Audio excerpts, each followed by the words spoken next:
ఎందుకు రోజు దేవాలయాలు సందర్శించాలి అంటే దీనికి శాస్త్రీయ కారణం ఉంది. భారతదేశంలో వందల కొద్ది దేవాలయాలు వివిధ పరిమాణాల్లో, ఆకారాల్లో మరియు స్థానాల్లో ఉన్నాయి. కానీ అవి అన్ని వేద విధాన పద్ధతుల్లో ఉన్నాయని పరిగణించడం లేదు. సాధారణంగా దేవాలయాలు భూమి యొక్క అయస్కాంత తరంగాలు ప్రయాణించే స్థానంలోనే కడతారు. సాధారణంగా ఈ దేవాలయాలు సానుకూల శక్తి ఉత్తర దక్షిణ ధ్రువం యొక్క అయస్కాంత తరంగ పంపిణీ విస్తరంగా అందుబాటులో ఉన్న ప్రదేశాల్లో వ్యూహాత్మకంగా నిర్మిస్తారు. ఎందుకంటే దాని స్థానాన్ని బట్టి అధిక అయస్కాంత విలువలు అందుబాటులో ఉంటాయి. ఇక్కడ ప్రధాన విగ్రహాన్ని మధ్యలో ఉంచుతారు మరియు కొన్ని వేద స్క్రిప్ట్స్ రాసిన రాగి ఫలకను ప్రధాన విగ్రహం యొక్క ప్లేస్మెంట్ కింద ఉంచుతారు. ఈ స్థానాన్ని గర్భగృహ లేదా మూలస్థానం అని పిలుస్తారు. రాగి ఫలకం భూమి యొక్క అయస్కాంత తరంగాలను గ్రహిస్తుంది మరియు పరిసరాలకు ప్రసరణ చేస్తుంది. అందువలన క్రమం తప్పకుండా ఒక ఆలయం సందర్శించినప్పుడు మరియు ప్రధాన విగ్రహం యొక్క స్థలం నుంచి సవ్య ప్రదక్షిణలు చేస్తున్నప్పుడు ప్రసారమయ్యే అయస్కాంత తరంగాలను ఆ వ్యక్తి స్వయంచాలకంగా తన శరీరంలోనికి శోషింప చేసుకుంటాడు. సాధారణంగా దైవ దర్శనం చేసుకునే వారికి వారి శరీరంలో సానుకూల శక్తి శోషింపబడుతుంది. దీనికి తోడు గర్భగుడి పూర్తిగా 3 వైపులా జత చేసి ఉంటుంది. అన్ని శక్తుల ప్రభావం ఇక్కడ చాలా ఎక్కువగా ఉంటుంది. వెలిగించిన దీపం వేడి మరియు శక్తి ప్రసరణ చేస్తుంది.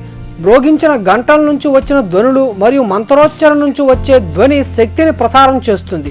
పువ్వుల నుంచి సువాసన, వెలిగించిన కర్పూరం నుంచి రసాయన శక్తి ప్రసరణ అవుతుంది. విగ్రహం బయటకు వచ్చే సానుకూల శక్తి ద్వారా అన్ని శక్తుల ప్రభావం ఉంటుంది. ఈ ఉత్తర దక్షిణ ధ్రువ అయస్కాంత శక్తులు మూలస్థానంలో ఉంచిన రాగి ప్లేట్ మరియు పాత్రలు గ్రహిస్తాయి. పూజ కోసం ఉపయోగించిన తీర్థంలో యాలకులు, బెంజియస్, పవిత్ర తులసి, లవంగం మొదలైనవి కలుపుతారు. ఈ తీర్థం చాలా శక్తివంతమైంది ఎందుకంటే అన్ని శక్తుల నుంచి వచ్చిన అనుకూల శక్తిని ఇది గ్రహిస్తుంది. ఏ వ్యక్తులు దీపారాధన కోసం ఆలయానికి వెళ్ళగానే మరియు ఆలయ తలుపులు తెరిచినప్పుడు వచ్చిన అనుకూల శక్తి వారిపై ప్రసరిస్తుందో ప్రజలపై చల్లిన తీర్థం ఆ శక్తి అందజేస్తుంది. పురుషులు ఆలయంలో చొక్కాలు ధరించకూడదు మరియు ఆడవారు ఆభరణాలు ధరించవచ్చు అని చెబుతారు. ఎందుకంటే ఈ సానుకూల శక్తి ఆ ఆభరణాల ద్వారా ఆడవారు గ్రహిస్తారు. తీర్థానికి అత్యంత శక్తి ఉంది అంటే అతిశయోక్తి కాదు.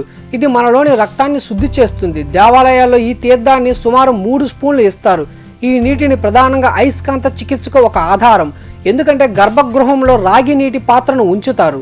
దీనిలో యాలకులు, లవంగం, కుంకుమ, తులసి ఆకులు ఉంటాయి. వీటికి నీటిని జోడించడం వల్ల దాని యొక్క ఔషధ విలువ పెరుగుతుంది. లవంగం వేయటం వల్ల దంతక్షయం నివారింపబడుతుంది 1. కుంకుమ మరియు తులసి వేయడం వల్ల సాధారణ జలుబు మరియు దగ్గు నుంచి విముక్తి. యాలకులు మరియు బెంజోయిన్ అని పిలువబడే పచ్చ కర్పూరం వేయడం వల్ల ఇది ఒక రీఫ్రెష్ ఏజెంట్ గా పనిచేసి నోరును ఫ్రెష్ గా ఉంచుతుంది. ఈ విధంగా క్రమం తప్పకుండా దేవాలయాలు సందర్శించడం ద్వారా వారి ఆరోగ్యం కూడా రక్షింపబడుతుంది.